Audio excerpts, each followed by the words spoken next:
Hey guys, we're hitting the stretch run of your U.S. history class, but today we're going to talk about Bill Clinton, and George W. Bush, and kind of talk about how they changed the direction of the United States from a domestic and a foreign policy aspect. So Bill Clinton begins public service as Attorney General of Arkansas at the young age of 30. At 32, he's elected the youngest governor as the governor of Arkansas, and he becomes very influential in the National Governors Association. His policies focus on improving education and reforming the welfare system. He founds an organization called the Democratic Leadership Council. And this is an organization of moderate Democrats that try to push the party away from the old liberalism that has kind of allowed it to lose power over the previous 12 years.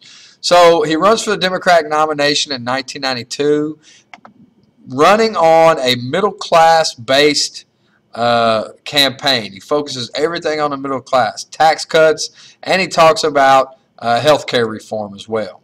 And he relies on his wife, a lawyer by the name of Hillary Rodham Clinton. And Hillary Clinton is his closest advisor, his biggest ally, and we'll talk about that a little bit later. So he chooses as his running mate Al Gore of Tennessee, an experienced senator from the state of Tennessee, who later becomes known for his actions to prevent climate change and things of that nature. So it's a three-way race. You got Bill Clinton. The current president at that time was George H.W. Bush, the first Bush, and you had an independent candidate by the name of H. Ross Perot, who was a Texas businessman. Clinton presents himself as the protector of the middle class. There was a recession going on during the campaign, and he becomes kind of seen as the economic candidate. In fact, this campaign has a saying, it's the economy, stupid. So they tried to focus economy, economy, economy, economy. Clinton winds up winning 370 electoral votes. Bush only garnered 168. Although Clinton, even though he won, he did win less than 50% of the popular vote because H. Ross Perot was a very successful third-party candidate. He won 19% of the vote, so very successful third-party candidate. Now, one of the major problems facing Clinton in his first term was the budget deficit. You know, he campaigned on reducing taxes, but when he came into office, because the budget deficits were greater than they realized, Clinton actually signed tax increases into law. And critics complained that the tax increase would hurt the economy, but it didn't happen. The economy took off in the 1990s. So healthcare was the other issue that he talked about a lot in the campaign.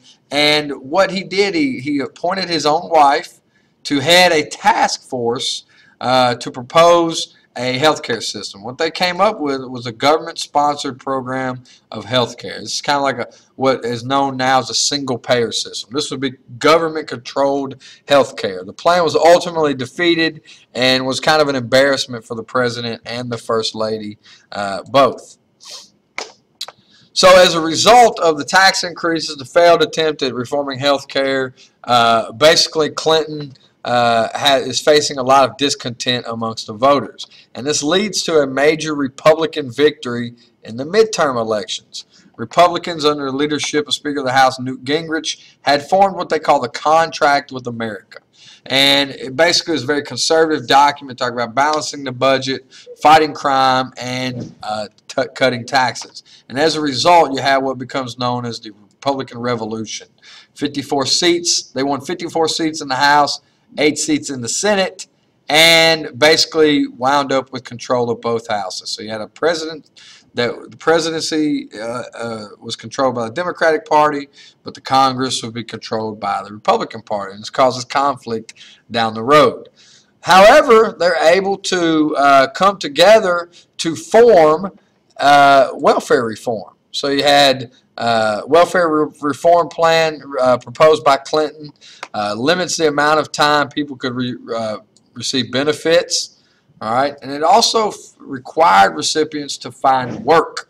within 2 years of getting benefits. So I think the overall limit was like 5 years over the lifetime, and recipients are limited to 2 years if they don't find work. This plan was approved by Congress and widely hailed as a positive step in welfare reform.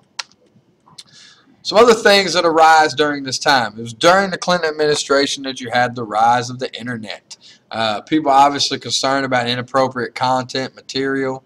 The White House did try to pass a law to limit sexually explicit material, but the Supreme Court ruled that it violated freedom of speech. So, today the internet's kind of like the Wild West. Anything goes, and that's in large part because of the Supreme Court decision. Also, during Clinton's administration, you had 2 major acts of terror, three when you get to 2000. But in his first term, you had the first bombing of the World Trade Center in '93, and then in 1995, you had the Oklahoma City bombing that killed 168 people. Later, Timothy McVeigh arrested. Timothy McVeigh and Terry Nichols, 2 right-wing terrorists from the United States, were arrested in connection, and ultimately McVeigh was executed.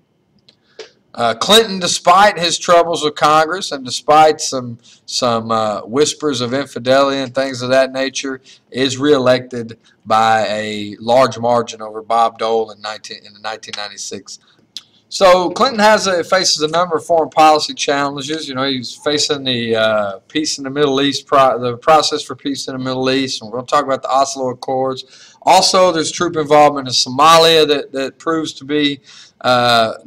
to have a negative impact on it. And in Haiti, U.S. forces actually remove a military dictator to restore a democratically elected government. You also have U.S. forces involved in Yugoslavia, as well as the passage of NAFTA that's going to bring a lot of criticism. So basically what happens is at Oslo, Clinton hosts Yasser Arafat and I believe it's Yitzhak Rabin to Oslo, and basically they sign a peace agreement that agrees to self-rule for the Palestinians in return for recognizing Israel's right to exist. The peace agreement was signed but never leads to a lasting peace. In Somalia, President George H.W. Bush had sent troops to help the United Nations distribute food to victims of the civil war in Somalia, but what happened was warlords there were hijacking food shipments. So Americans became involved in a military action that resulted in the death of a number of Americans and the ultimate withdrawal. And really that leads us to not intervene in Rwanda when there's a genocide going on there later. In Haiti, Clinton sends U.S. troops to remove a military dictator. Basically, under pressure, the dictator steps down, knowing that he's basically outgunned, and we restore the democratically elected government there. In Yugoslavia, violence had raged between Bosnia and Herzegovina for a long time since the breakup of Yugoslavia, and the Dayton Accords ended that fighting, and he urged NATO to act against Serbia for ethnic cleansing in Kosovo, and we're going to become involved in Kosovo as well. So Kosovo will become a place where we send actual troops. And of course, under NAFTA, the U.S., Mexico, and Canada became a free trade zone. Congress does pass it, but many critics believe that NAFTA would and has cost America jobs. For the most part, Congress was supportive, and it did pass. He also helped create the World Trade Organization to foster free trade for Americans. However, you had lots of scandals during the time period.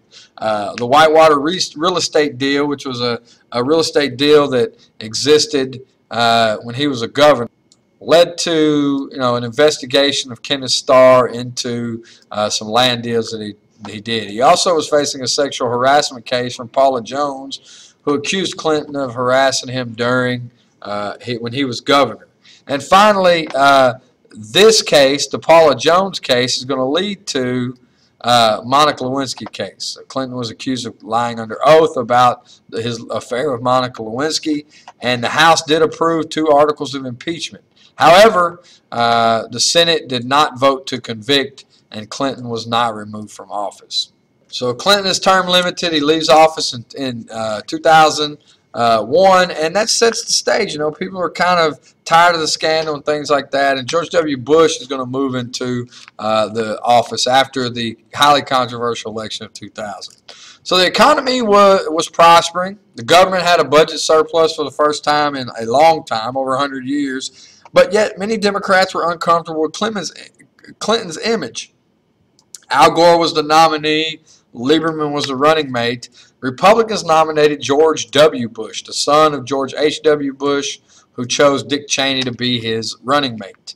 However, there was a troubled election. On election night, the race kind of came down to one state, Florida. And the returns in Florida were so close that news reports went back and forth over who won Florida. Eventually, you go through recount. So recount gave Bush 300 more votes. Democrats questioned the balloting because thousands of ballots had been thrown out because voters had made mistakes. So Democrats wanted a hand recount of the ballots. Republicans opposed it because of human error, individual judgment, and both filed lawsuits. So Supreme Court, the U.S. Supreme Court finally heard Bush versus Gore and basically ruled that a recount was unconstitutional. After the court's ruling, Gore conceded the presidency, and Bush becomes president despite receiving fewer popular votes than Al Gore, which is not an unheard of thing. That's happened before.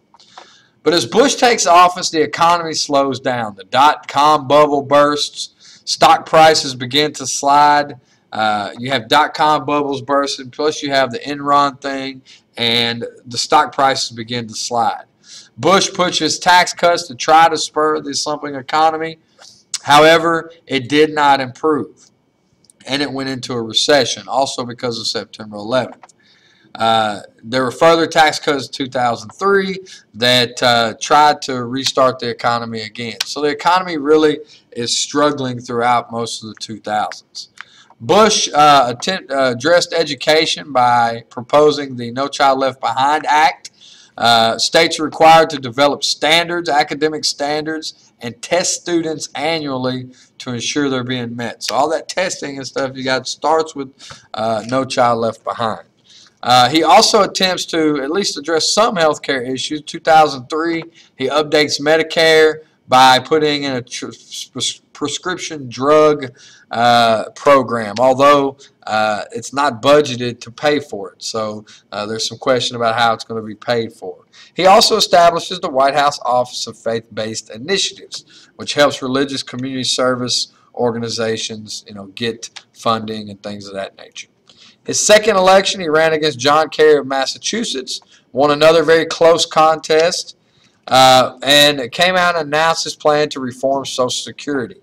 And his plan was basically a privatization of Social Security, based it on the stock market and things of that nature. It was not passed, and it went down to defeat. But he also had a huge impact on the Supreme Court. He nominated John Roberts as the Chief Justice, and later Samuel Alito to replace Sandra Day O'Connor in 2005. So his impact on the court is going to be long-lasting and far-reaching. All right, so his foreign policy is controlled by some major players. Colin Powell was a Secretary of State in his first term. Condoleezza Rice was his national security advisor, although after 2004, Powell resigned and Rice took over as Secretary of State.